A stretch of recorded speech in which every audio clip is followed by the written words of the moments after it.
जय श्री कृष्णा। देखिए कितने कमाल के ग्रह उठ रहे हैं। आपको इनका फायदा उठाना चाहिए। और मिथुन राशि और मिथुन लग्न के लिए तो खास चीज ये है कि बड़े ध्यान से सुनिए, बड़ी कमाल की चीजें हो रही हैं। गुरु वक्री वक्री हैं केंद्र में। अब ये गुरु जो है वक्री हैं, यहाँ पर थोड़ा स्ट्रेस तो देते हैं, लेकिन मैरिटल और बिजनेस रिलेशनशिप पे और आपके प्रोफेशन को लेकर के डेवलपमेंट्स ला रहे हैं, बेटर डेवलपमेंट ला रहे हैं। सबसे खास बात क्या है कि धनु राशि जो आपकी 7वीं राशि है और यहाँ पर बुध भी चल रहे हैं, और ये जैसे ही धनु राशि के ऊपर गुरु की और शनि की दृष्टि इस पूरे हाउस को एक्सप्लोर कर रही है। एक्सप्लोरेशन मतलब अपलिफ्टमेंट, उठाव, फैलाव, ठीक है ना, उसका वृद्धि उसके अंदर। तो गुरु आपके सप्तम भाव पे दृष्ट हुए तो मैरिटल और बिजनेस रिलेशनशिप डिमांडिंग हो गए। आप इनकी तरफ ज्यादा कंसर्न डेवलप हो रही है। मंगल वहां बैठे हुए हैं, आपकी लाइबिलिटीज को लेके कंसर्न हो गई है। शुक्र पंचमेश है, द्वादशेश है, इन्वेस्टमेंट्स को लेके, बच्चों के मामले को लेकर के कंसर्न डेवलप हो गई है।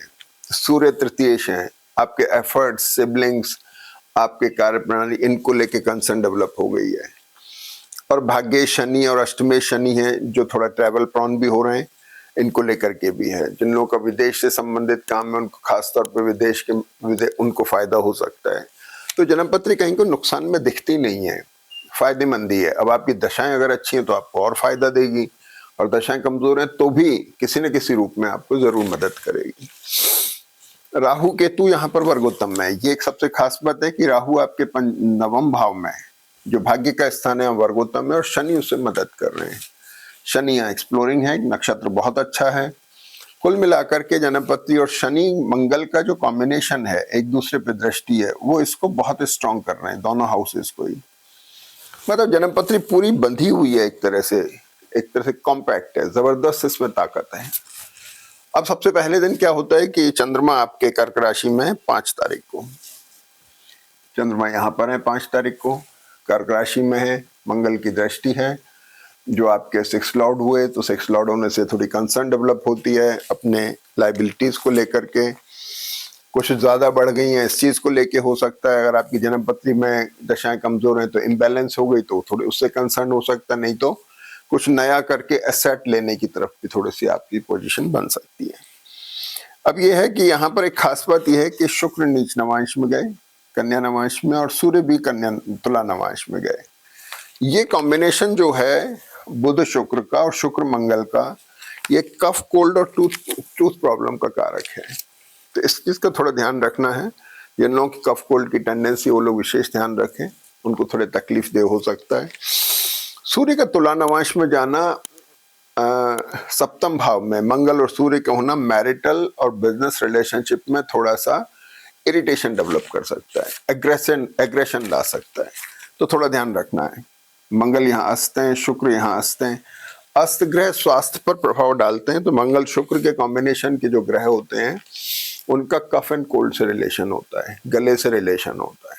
बुध भी साथ में है, धनु राशि में, गले का इरिटेशन दे रहे हैं, खांसी दे रहे हैं, चेस्ट में कंजंक्शन दे सकते हैं। तो जिनकी ऐसी टेंडेंसी उन पे असर डालेंगे, जिनकी टेंडेंसी नहीं उनको थोड़ा बहुत करके निकल जाएंगे। ये बात हो गई। अब सबसे बड़ी चीज क्या होती है कि 6 तारीख को चंद्रमा आ गए सिंह राशि में।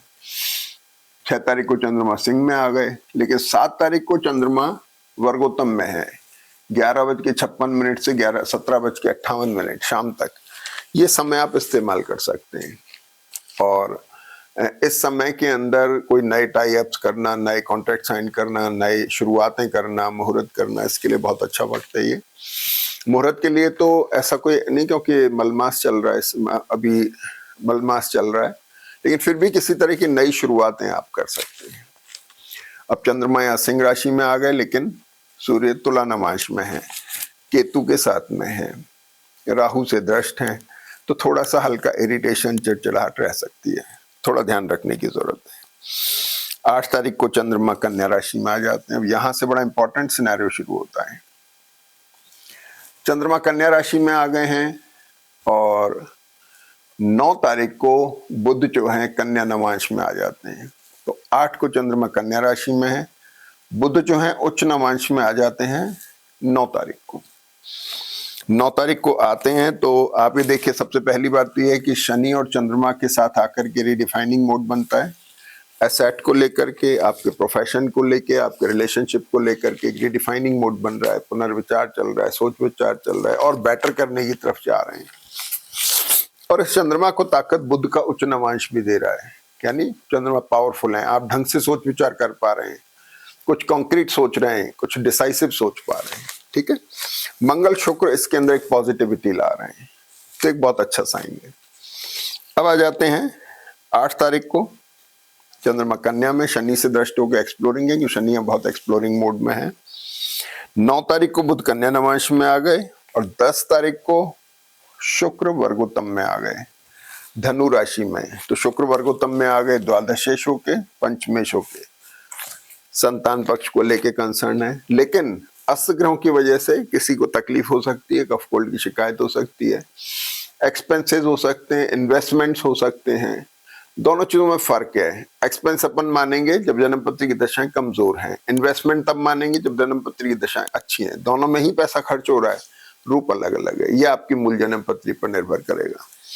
तो शुक्र यहाँ बैठे हैं मंगल के साथ में, संतान की हेल्थ का ध्यान रखें। आपके मैरिटल और बिजनेस रिलेशनशिप बड़े कंफर्टेबल और अच्छे जोन में हैं। मंगल सूर्य बैठ के थोड़ा इरिटेशन दे सकते हैं, लेकिन गुरु से संभाले हुए हैं, उनको एक्सप्लोर कर रहे हैं, बेटर कर रहे हैं और ज्यादा अच्छा करने की तरफ जा रहे हैं। तो ये चीजें इसमें आ रही हैं। अब सबसे बड़ी बात ये हुई कि शुक्र भी वर्गोत्तम में आ गए और 11 तारीख को चंद्रमा आ जाते हैं तुला राशि में। अब देखिए, यहाँ पे जब कन्या में थे तो बुध उच्च नवांश में थे, जब चंद्रमा तुला राशि में आए तो शुक्र वर्गोत्तम में। तो दोनों ही चंद्रमा आपके लिए बहुत अच्छे हैं। इसका मतलब 8 तारीख के बाद से 11 तारीख तक का पूरा वक्त बहुत अच्छा है।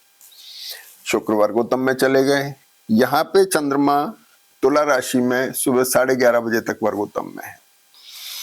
अब अगला एपिसोड ये होता है कि सूर्य भी वर्गोत्तम में चले गए सुबह 8:30 बजे से, ये सूर्य भी वर्गोत्तम में आ गए। शुक्र सूर्य वर्गोत्तम में, बुध उच्च नवांश में है, मंगल भी वर्गोत्तम में आ गए हैं। ध्यान रखिए, रात को 9 बजे के बाद से तीनों ग्रह वर्गोत्तम में, बुध उच्च नवांश में, शनि और गुरु से दृष्ट हैं। तो जन्मपत्री के कम से कम 5-6 ग्रह, 7 ग्रह बहुत स्ट्रांग पोजीशन पे हैं। धनु राशि, मिथुन राशि, कन्या और मीन के लिए तो बहुत ही कमाल का वक्त है। इसका आपको फायदा उठाना चाहिए। सेहत से बचें, इसमें कोई दो राय नहीं है। बहुत अच्छा वक्त है, आप इसका फायदा उठाएं। जय श्री कृष्ण।